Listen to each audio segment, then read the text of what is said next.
Hello friends, good morning বলাটাও উচিত না, কারণ এখন 11টা বাজে। আমার রান্না কমপ্লিট হয়ে গেছিলো, খাওয়া দাওয়া হয়ে গেছিলো, বাসন মেজে গ্যাসের ওভেনটা মুছে তারপরে যেখানে খেয়েছিলাম ডাইনিং টেবিলটাকে ভালো করে মুছে নিলাম। তারপরে দেখো মিঠু আমাদের বাড়িতে যে কাজ করে সে কটা কেচে দিয়েছিল।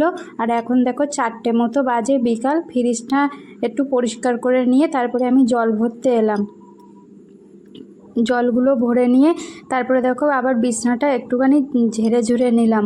তোমরা তো জানোই, তোমাদেরকে তো আগেই বলেছি যে আমি দুবার করে বিছনাটা গুছাই, সকালে একবার বিকেলে একবার। তারপরে দেখো ছাদে চলে এসেছি জামা কাপড়গুলো তুলতে। আর আজকে না খুব একটা রোদ দেয়নি বলে জানো তো, সব জামা কাপড় শুকায়নি, কিছুটা জামা কাপড় ভিজেছিল বলে ছাদেই রেখে এসেছিলাম। তো দেখো তারপরে জামা কাপড়গুলোকে কটা জামা কাপড় তুলে এনেছি, যে কটা শুকিয়েছিল সেগুলোকে ভাঁজ করে নিয়ে দেখো আইসক্রিম খেতে বসে গেছি। তারপরে দেখো সন্ধে এখন 7টা মতো বাজে, সন্ধেবেলা সন্ধে দিয়ে এসে গোপাল ভাত দেখতে দেখতে কালকের জন্য সজনে শাক বেঁচে রাখছি। তো আমার ভিডিও যদি ভালো লেগে থাকে লাইক কমেন্ট শেয়ার করবে। Good night.